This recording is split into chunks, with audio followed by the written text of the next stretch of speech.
Scott from Sharkey's Floral and Greenhouses. Welcome back to our live from the greenhouse series, and today we are talking about planting up some containers. So this is something that we love to help our customers with. So you come into our greenhouses, catch one of us, and we will help you put some different combination planters together. It's kind of like this big mysterious. A lot of people have trouble with this, and again, don't make it a daunting task. Have fun with it, and we're here to help. And we have good employees. We know what we're talking about, so we can help you put some planters together. And we'll ask you some questions. What are you looking for? What kind of look? What do you have? Do you have partial sun? Do you have full sun? Where are we going to put this? So those are some different things that we'll ask you just to try to get us kind of situated or going in the right direction. You don't want to put things together that don't match. If I were planting up a red, white, and blue container, I'm looking for that red, white, and blue, and I've got, in this container, I've got red geraniums, and I've got red salvia, and I've got the blue lobelia. Well, and I need that white. Well, I wouldn't put white impatiens in there because impatiens need shade or partial shade, and so it would be a real mismatch. We're certainly going to put this container out in the full sun with the geraniums. So that's what we want you to think about, and that's when you come in and ask us. That's our job, is to help you. So when we're putting planters together, we want to start with those basic things. So we talked about soil a few days ago. Got to have good soil, right? And we're not going to get that at the big box retailers. So start with good soil, good quality plants. Again, don't be shopping at Walmart for your plants. The big box retailers, they don't know anything about growing them. Go find your local greenhouse, the guys and gals that are actually growing for a living, and we'd love you to come see us up in Crivets. We'll help you. We've got beautiful, good quality, homegrown plants and flowers right here. And then the next thing you want to do, so you got good soil, good plants, and the next is to find a container. What are you going to plant into? And it might just be a simple container. We do want to make sure that we have drainage from the bottom, because if we keep watering this and the water can't get out, if we overwater, this thing's going to be floating. There's going to be soup in there, and your plants will rot down and die. So we do have to make sure that you have some sort of drainage. Fill this whole thing up with soil.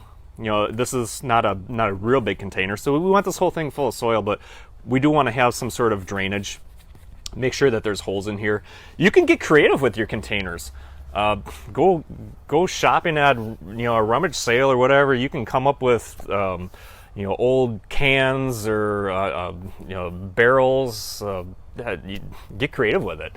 Just make sure that there is drainage at the bottom of whatever container that you have.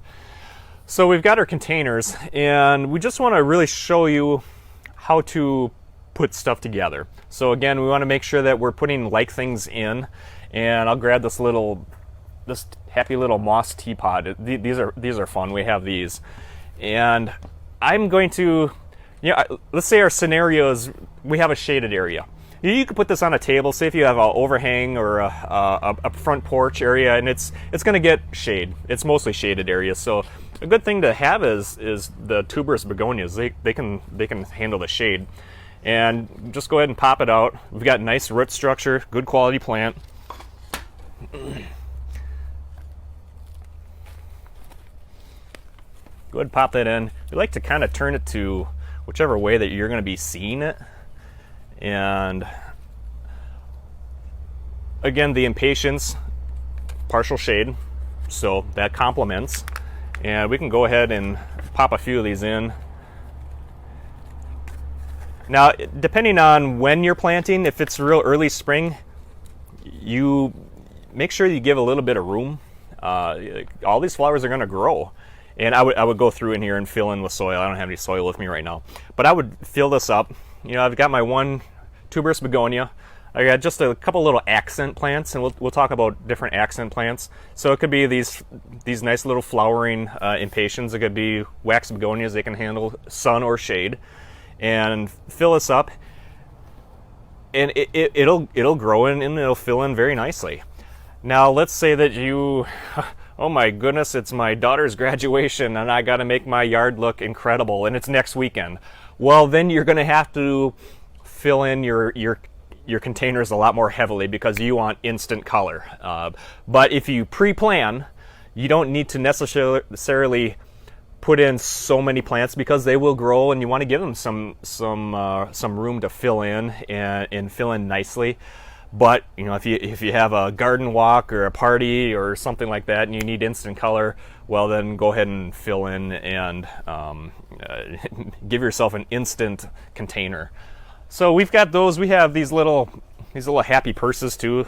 You know, there's not a lot of room in here, so I would probably take just maybe one of the tuberous begonias and stick it in here. This has a little plastic liner, and I make sure that I go through and I poke holes just so that it indeed can drain out. And you want to make sure that you have that.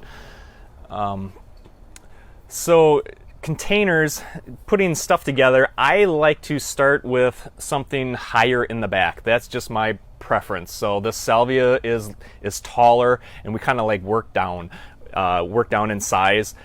If you're going to be looking at this way, then go ahead and start here and work down.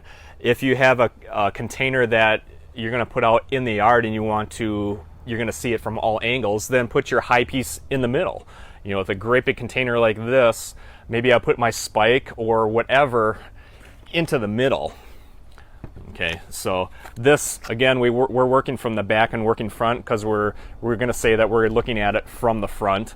But if that wasn't the case, then go ahead and put the spike right dead center in the middle and then work around from that way. Your higher stuff, your geraniums, and then work down to your trailing, your lobelia, alyssum. We have this lyssamaki right here, that green trailing. This is a really nice, pretty, this just trails down. It fills in really nice, and it's actually, we don't sell it as a perennial, but a lot of times it will come back. It's very, very hardy. So again, work your way in height. I'm just going to highlight some of the things I do like to work with, and this is a tall salvia. This is a really cool, kind of like a burgundy or fuchsia color. Another really tall one. These are dahlias, and I've got a few dahlias here, but they get tall, and lots of flowers. These are all buds. This is all going to be color. So this is a nice one that gets kind of tall. Go ahead and either work around it or work down from it. And we have several colors of the dahlias. Fantastic plant. Cleome is a nice tall one. Has this kind of a smaller petite flower, and it has a nice smell to it. And let's see, this is another tall salvia. We talked about this yesterday. I love having these in my yard. This is just a salvia. This is a great one for the pollinators, the bees, the butterflies, the hummingbirds. They love this salvia. This is one from Proven Winners called Rockin' Playin' the Blues. Lasts a long time. Heliotrope. Heliotrope it smells wonderful. When you walk into our greenhouses, you get close to this, you can smell it. It's kind of like a vanilla aroma. So heliotrope is another one that we've carried for years and years, and it is very, very popular. This is Elegant Feather. This is a new one for us this year. This is just, it is what it is. It's just kind of like this elegant coming up, and it gets very tall. So you probably, depending on your container, depending on how high, you might have to kind of clip it and maybe keep it a little bit shorter. So it does get very tall. So another tall one that we have, and this is new for us, these are sunflowers, and you can see they're popping already. And it's kind of it's more of a petite sunflower. It does get tall. Really tall. It gets very tall. So it might not, maybe you'll get away with one in a big container, maybe. Okay, but you can see on this one, look at here. These are all going to be flowers. So this thing is going to be loaded with sunflowers. It's going to be really cool. I'm excited to see how this really turns out. So that's your taller stuff, and then working around the base of your container, and whether it's this trailing or the shorter. I love wax begonias, because wax begonias, it doesn't matter if they are in full sun or full shade, they'll just perform. So there's such an adaptable plant, and they're absolutely carefree. I love using wax begonias. Coleus is another nice one. You really have to look at the tags on the Coleus, because there's Coleus that can go in the sun, and there's Coleus that need to be in full shade. So you really need to look at the tag and read that description on there and see what it needs. But these are just those accent plants, and let me show you one more that's one of my favorites. This is hypostases. Okay, say that 10 times really fast. So hypostases, and it looks like a Coleus, but it's in a different family, and I love it. It's just so unique, and plugging in all over with this hypostases, it gets pretty good size, about 10 inches or so, and it'll fill out nicely, but it just really has these really cool leaves. So just very, it really spruces up a container for you, but it's not a full sun. So these do need to go in the shade, so you have to be kind of aware of what you're mixing this in with. So it can go with the tuberous begonias, with the wax begonias, and the impatiens, and the shady type of stuff. And unfortunately not full sun. We have a big container here, and again, worked from the back forward. So this has a spike, the dahlia. Dahlia just gives a lot of color. And we also have citronella and the lantana. And again, the citronella helps with the mosquitoes, right? So if you want to put this on your deck or your porch, it helps get rid of mosquitoes or keep them away. Lantana is a flower that the critters, the deer, the chipmunks, or any critter that comes along and munches on your flowers, the bunnies, they don't like it. They stay away from lantana. So that's, again, we sell a lot of lantana to our customers that they have deer problems. So and that helps with that. And then we just have a trailing vine over that.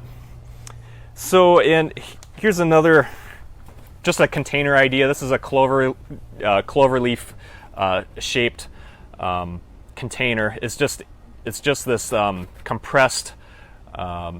It's almost like a thick cardboard. So, but these do last for several years. You'll get several years of use out of them, but they do biodegrade down after a while. And we have, these are the Easy Wave or Cool Wave pansies. So these pansies, they're really good performers. Usually pansies, if you plant them, they like that cooler weather. And so pansies in the summer will typically kind of go through this period of where they're not flowering as much.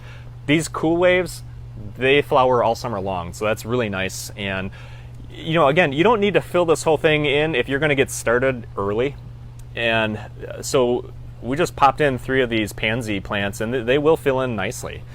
So just some ideas for you as far as your combo planters, and come into the greenhouse and ask us questions. We're here to help. We're glad to help, and we want you to be happy with your with all your containers. So we went into the different colors. If you have, I'm going with pink and white this year. That's something to think about when you come in. Pink and white, or red, white, and blue, or whatever. You might have a theme for your yard. The size, what kind of look you're looking for, as far as how big is this going to get? Am I going to be setting this and then I'm not even going to be able to see out my window? So that's another consideration with your planters. And then again, reiterating, make sure that your plants complement each other. That okay, I'm setting this up for, this is going to be in the full sun. We need plants that are going to be in full sun. And geraniums, they like the full sun. They like it a little bit drier. So that's another consideration of plants that that need a lot of water, and we know that geraniums don't like to have a lot of water. They don't like to have their feet wet, so we have to really be careful and consider what we're putting together. So again, that's why we're here to help, and we love to help our customers. So. How do you pop them out? Should you ruffle the roots? Good question. So it's no science to popping these, and most people would be just horrified if they saw me planting, because I just pop stuff in real quickly. Now, this is the Lysimachia, and I just pop this out and put it right into the container. Now, if you watch YouTube, and there's lots of so-called experts, and they would sit here for 20 minutes, ruffling all these roots and getting it ready. You know what? I just pop it right into my container, into the soil, and it's gonna root in because I have good soil in here.